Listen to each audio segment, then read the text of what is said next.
নমস্কার প্রিয় কৃষক ভাইয়েরা, আপনারা দেখছেন আপনাদের প্রিয় কৃষি বিষয়ক YouTube channel agriculture helper Bengali.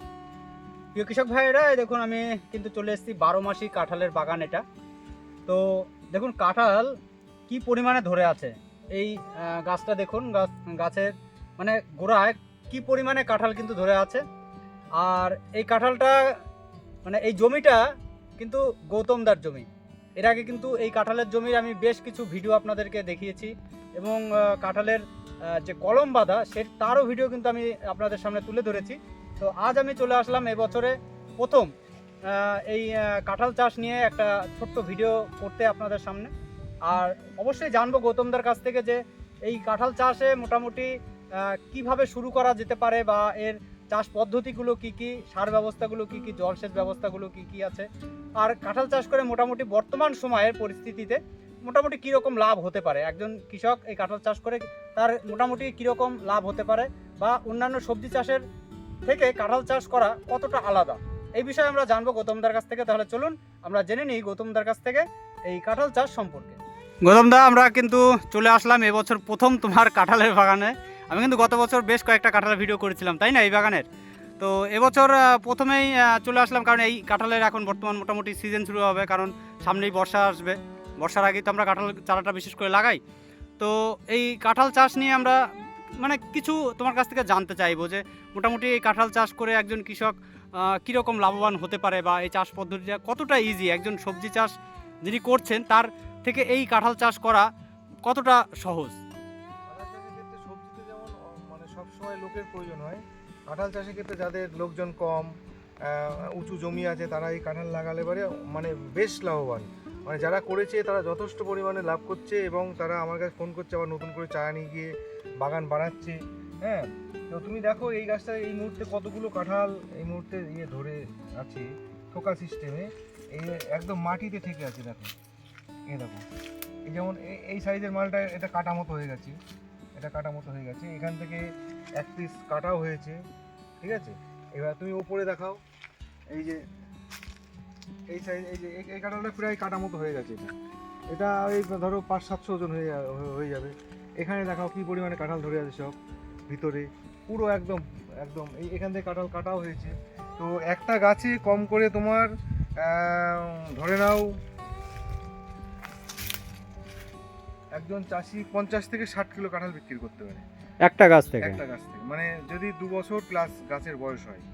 তো এবং ম্যাচুরিটি গাছ থেকে চারা সংগ্রহ করতে হবে, এটা হলো মেন। আমি বারবার চাষিদেরকে বলছি যে আপনারা প্রলোভনে পড়ে বিভিন্ন জায়গায় যেখানেই যান, আমি বলবো সেখানে গিয়ে আপনি গাছের বয়সটা আগে দেখবেন যে কোন গাছ থেকে চারা অ্যাকচুয়ালি বানানো হচ্ছে। আমাদের এখানে তুমি দেখাও, হ্যাঁ তোমার মাদার গাছটা একটু যদি দেখিয়ে দিই আমরা প্রথমেই। হ্যাঁ এই দেখো, এই মাদার গাছে যে বাঁধা হয়েছে, এই কাঁঠাল ধরে আছে মাদার গাছে,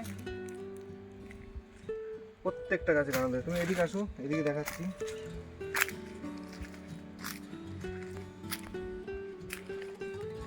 এই যে এই গাছটা শুইয়ে ফেলে যে বাঁধা হয়েছে, তুমি দেখাও, এই দেখো এখান থেকে কাঁঠাল অলরেডি কাটা হয়েছে, আবার দুটো ধরেও আছে। এই গাছটাকে শুইয়ে পুরো একদম শুইয়ে ফেলে বাঁধা হয়েছে। এখানে ধরো মুচি আসছে, আবার এই দেখো মুচি আসছে, এই মাথায় পুরো এই গাছটাকে শুইয়ে ফেলে এভাবে বাঁধে। মানে আমাদের মাদার গাছের বয়স, মানে মাদার গাছ নিয়ে বিরাট আমরা যাতে কোনো রকম সমস্যা না হয় মানুষের, সেইভাবে মানে নির্ভেজাল চারা তৈরি করার চেষ্টা করছি। আর যারা ধরো নতুন ভিডিও দেখছে তারা এই চাষ সম্পর্কে যদি একটু আমরা আলোচনা করি যে মোটামুটি 1 বিঘা জমিতে কতগুলো চারা লাগতে পারে। আমি বলবো যে আগে জমি সিলেক্ট করতে হয় কী ধরনের জমিতে কাঁঠাল চাষটা হয়। কাঁঠাল কিন্তু সব জমিতে হয় না, জমিটা সিলেক্ট করতে হবে আপনাদের উঁচু জমি, যেখানে জল নিকাশি ব্যবস্থা খুব সুন্দর, জল বৃষ্টি হলে বৃষ্টির জল যাতে সঙ্গে সঙ্গে বেরিয়ে যায় সেরকম জায়গা আপনারা সিলেক্ট করবেন। 1 বিঘে জমিতে 80 পিস চারা ধরে, 80 পিস চারা লাগাবেন 12 ফুট বাই 12 ফুট। তাতে আপনার 1 বছরের মাথায় গিয়ে ধরা শুরু হয়ে যাবে, কিন্তু সেটা ধরন নয়, 2 বছর থেকে পুরোপুরি ধরনে পরিণত। মানে 2 বছর থেকে আপনি ওই পয়সা পাইতে শুরু করবেন। ওই 1 বছর যে আপনার ভিতরে গ্যাপ থাকবে, তার মধ্যে আপনি এই ভিতরে অনেক কিছু চাষ করতে পারেন, সেটা আপনার বিষয়। আমরা পারি না, করি না, কিন্তু আমরা ভিতরে চারা বানাই, সেই জন্য ফাঁকা ফেলে রাখি।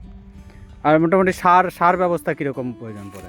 কাঁঠালের সার খুব বেশি লাগে না, প্রথম অবস্থায় একটু লাগে, তার পরবর্তীতে ওষুধটা মাঝে মাঝে ফাঙ্গিসাইড দেওয়া লাগে, কারণ নাহলে এটা ঝরা রোগ লাগে, মানে কটা মুচি ঝরে যায়। হুম। সেই জন্য যে কোনো ফাঙ্গিসাইড ইউজ করলে আর সেই সমস্যাটা থাকে না। আর এমনি পোকা ঠোকার আক্রমণ নরমালি যেরকম ওষুধ আমরা স্প্রে করি, নরমাল ওষুধ দিলে পারি না। নরমাল ওষুধ দিলেই। কাঁঠালে বিরাট কিছু পরিচর্যা কিছু লাগে না সেরকম। আর রাসায়নিক সার বেশি ব্যবহার করো তুমি না জৈব সার বেশি ব্যবহার? আমাদের বেশিরভাগ জৈব সারের উপর নির্ভর। জৈব সার মানে চারা ছোট অবস্থায় কিছু রাসায়নিক সার দিয়ে গাছটা বড় করে নিয়ে তারপরে পুরোটাই জৈবের উপরে। পুরোটা জৈব এবং খুব এগুলো তো উচ্চ ফলনশীল গাছ, সেই হিসাবে খাবার এতে বেশি লাগে, দেওয়া লাগে। তো অল্প বিস্তর রাসায়নিকও দেওয়া লাগে, মানে সেটা পরিমাণে কম, জৈবর থেকে পরিমাণে রাসায়নিকটা কম ব্যবহার করতে হবে। আজকে ভিতরে ঢুকতে পারছি না কারণ জল নিয়েছি একটু আগেই, আমি ড্রেনে মেনে সব জল দাঁড়িয়ে আছে, সেই জন্যই, নাহলে ভিতরে গাছগুলো আমি দেখাতে পারতাম। এই সাইডে সাইডে গাছগুলো দেখাচ্ছি।